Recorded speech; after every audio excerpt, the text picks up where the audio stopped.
100 ऊंट की ज्ञानवर्धक कहानी। नमस्कार दोस्तों, स्वागत है आपका गजब ज्ञान यूट्यूब चैनल में। दोस्तों, आज हम आप लोगों के सामने ऐसी एक मोटिवेशनल कहानी लेकर के हाजिर हुए हैं, जिस कहानी में आप लोगों को सुनने के लिए मिलेगा कि 100 ऊंट की कैसी कहानी है, जिस कहानी को अगर ध्यान से सुना जाए, अगर समझा जाए तो इंसान के ऊपर कभी आपत्ति विपत्ति नहीं आ सकती, और आएगी भी तो वो टल जाती है। दोस्तों, इंसान के जीवन में आफत विपत्ति आना ये एक लाजमी बात हुआ करती है, क्योंकि इंसान का जीवन ही संघर्षों से घिरा हुआ है। संघर्ष ही जीवन है, हमारे विद्वान कहते हैं। लेकिन उन संघर्षों से लड़ना कैसे चाहिए, ये एक बड़ी ही ज्ञानवर्धक कहानी है। जिस समय आप इंसान के ऊपर आफत आती है, चारों तरफ इंसान निगाह करता है, सब दरवाजे बंद आते हैं, अपने पराये दूर के रिश्तेदार सभी मुंह मोड़ना प्रारंभ कर लेते हैं, तब उन हालातों में इंसान को क्या करना चाहिए, कैसी हालत नाजुक बन जाती है वो। दोस्तों, आज हम इस कहानी के माध्यम से आप लोगों को समझाएंगे। तो स्वागत है आपका हमारे चैनल में। आप लोगों से कहानी प्रारंभ करने से पहले एक निवेदन करूंगा, कृपया हमारे चैनल पर नए दर्शक मेहमान बंधु बनकर के आए हैं तो प्लीज हमारे चैनल को सब्सक्राइब कर लें, बेल आइकन दबा दें, जिससे हर आने वाली नोटिफिकेशन आप लोगों के पास पहले पहुंच जाए। और ऐसी ही ज्ञानवर्धक कहानियां हम लेकर के आते रहते हैं दोस्तों, जो हमारे जीवन में बहुमूल्य उपयोग आने वाली कहानियां होती हैं। और हो सके तो अपने परिवार के साथ में शेयर जरूर कर देना, क्योंकि न मालूम कौन सी बात किसके दिमाग में चुभ जाए, शायद कुछ असर पड़ जाए। और दोस्तों, इस कहानी को अंत तक जरूर सुने, क्योंकि इस कहानी के अंत में कुछ ऐसी बातें मिलने वाली हैं जो हमारे जीवन में बहुत उपयोग में आने वाली हैं। बहुत ही शिक्षाप्रद बातें हैं और हमें बहुत कुछ सिखा करके जाएंगे। तो आ जाओ, ज्यादा आप लोगों का कीमती समय बर्बाद ना करते हुए गौर करते हैं कहानी की तरफ। कि राजस्थान के एक गांव में और रामदत्त नाम का लड़का रहा करता था। दोस्तों, वो पढ़ा लिखा बहुत अच्छा था, और पढ़ा लिखा होने के बावजूद उसकी जब सरकारी नौकरी नहीं लगी तो उसने किसी कंपनी में जाकर के एक प्राइवेट जॉब ढूंढ ली। प्राइवेट नौकरी करता है, जो कुछ भी वेतन मिलता है परिवार का गुजारा चलता है। लेकिन उस बेचारे के ऊपर कभी न कभी कोई न कोई संकट की घड़ी जरूर आती रहती है। और दोस्तों, इंसानों का जीवन ही ऐसा होता है कि समय समय पर संकट आना ये एक छोटी सी बात हो जाती है। वो बेचारा दिन रात मेहनत करता है, अपने परिवार का पेट पालन करता है, लेकिन संध्या के समय लेट करके जिस समय सोचता है तो उसकी नजर में केवल संकट ही संकट आते हैं और कुछ नहीं आता उसके जीवन में। मेरे भैया, रोजाना अपने घर उसका अप डाउन था, रोजाना आता जाता था घर। तो उसके गांव से कुछ दूरी पर और कहीं से एक बहुत विद्वान संत ने आकर के अपना डेरा लगा लिया। पूरे गांव वाले, पूरे नगरवासी, पूरे क्षेत्रवासी उन संत के पास जाकर के चर्चाएं किया करते, अपने दुखों का बखान किया करते। तो संत उनके दुख सुन करके उनको समझाते थे, उन्हें ज्ञान देते थे, हमेशा ज्ञान बांटा करते थे। बहुत अच्छे, बहुत सुंदर महामुनि थे। मेरे भैया, ये बात उस रामदत्त लड़का के कानों तक पहुंच गई कि हमारे पास में एक संत रुक रहे हैं और लोग बाग उनके पास में जाकर के चर्चाएं किया करते हैं, वो उनके दुखों का निवारण करते हैं, समझाते हैं। और ये बात हकीकत है, विद्वान किसी को धन दौलत कभी नहीं देती। विद्वान हमेशा ज्ञान की बातें देते हैं, जिससे संकट, दुविधा, लड़ाई झगड़े, आपसी विवाद ये सब टल जाते हैं। तो आज वो लड़का, जिस दिन उसकी कंपनी की छुट्टी थी, यानी काम नहीं लगा था जिस दिन, उस दिन टाइम निकाल करके संत के पास गया। तो काफी समय निकल जाने के बाद उसे भी मौका मिला। संत ने देखा, बेटा तुम सुबह से बैठे हो, ये सब लोग अपनी अपनी बातें बता रहे हैं, अपनी अपनी चर्चा कर रहे हैं, बेटा अगर तुम कुछ कहना चाहो तो तुम भी कह सकते हैं। वो बेटा उठ करके गया, संध्या के समय बाबा के पैर पकड़ लिए। बाबा जी, मैं जितना कमाता हूँ ठीक है, इतना कमा लेता हूँ कि परिवार का गुजारा हो जाता है, लेकिन पापा मेरे जीवन में बहुत कलह है। बेटा क्या कलह है? बोले, मेरे सबसे पहला मेरे दिमाग में तनाव है, दूसरी बात परिवार में कलह है, तीसरी बात मेरे ऊपर कुछ ना कुछ संकट जरूर पड़ा रहता है, चौथी बात मैं कितनी भी कोशिश करूं वो संकट टलता नहीं है, और कुछ संकट थोड़े बहुत होते हैं जो टल जाते हैं। महात्मा उसकी पूरी बात समझ गई, और बाबा कुछ मुझे ऐसा उपाय बताइए जिससे मेरा जीवन धन्य हो जाए, जिससे मैं अपने जीवन में संकटों से लड़ सकूं, जिससे आने वाले संकटों का आभास हो जाए और वो संकट मेरे ऊपर कुछ प्रभाव न डाल सके। मेरे भैया, महात्मा बहुत समझदार थे, बहुत विद्वान महात्मा थे। महात्मा ने कहा, बेटा अब तो समय बहुत हो चुका है, देखो संध्या होने वाली है और ये सब लोग अपने अपने घर जाएंगे, हमें भी आराम करना है, पूरा दिन हो गया इन लोगों को समझाते समझाते। बेटा एक काम करो, आप हम आपको कल बताएंगे। उस लड़के ने बड़ी उत्सुकता से कह दिया, बाबा जी चलो कोई बात नहीं, कल बता देना। जैसे ही लड़का उठ करके खड़ा हुआ, चलने के लिए तैयार हुआ, तो बाबा ने एक बात कही, बेटा जा रहे हो? बोले हाँ। बोले बेटा मैं तुम्हें कल तुम्हारे सभी सवालों का जवाब जरूर दूंगा, लेकिन उसके लिए तुम्हें मेरा एक छोटा सा काम कर दो, करोगे क्या?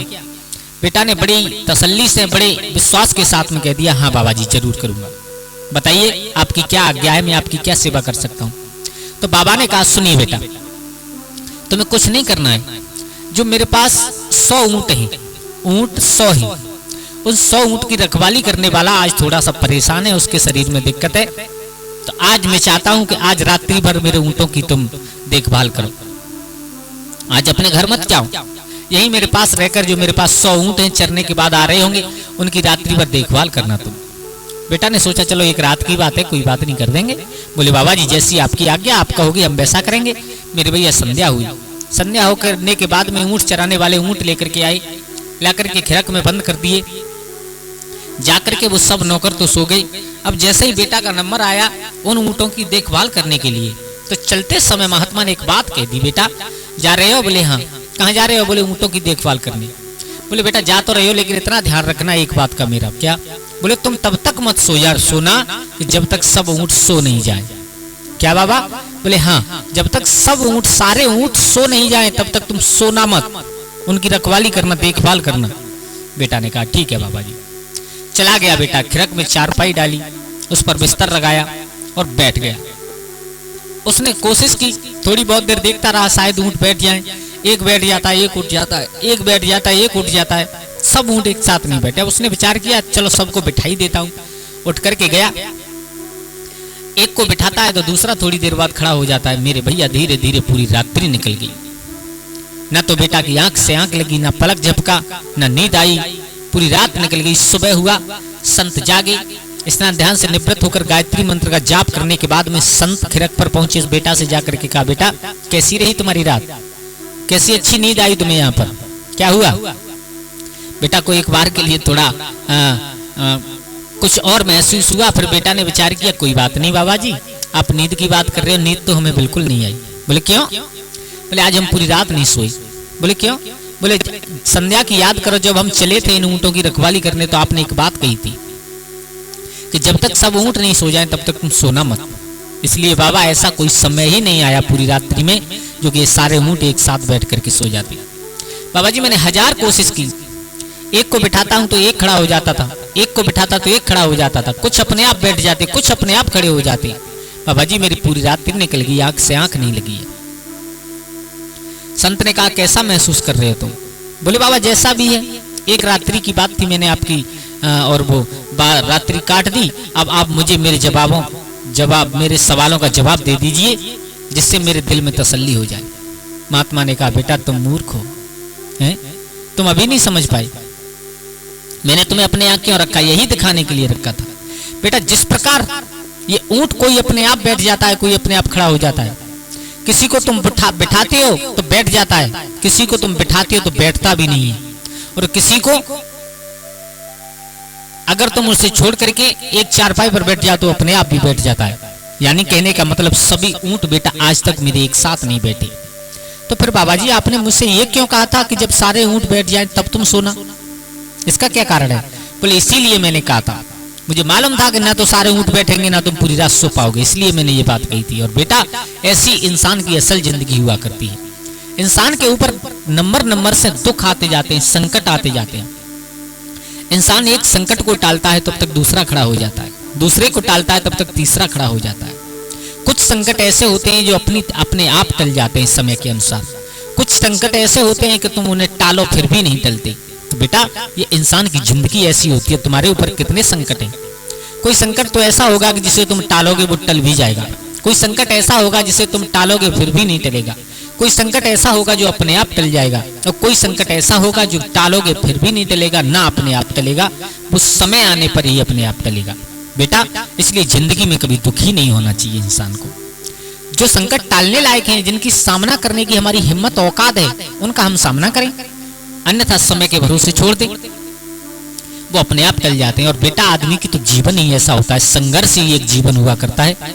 इस जीवन में रह करके, इस जिंदगी में जी करके इंसान के ऊपर अगर संकट नहीं आया तो वो जिंदगी क्या है।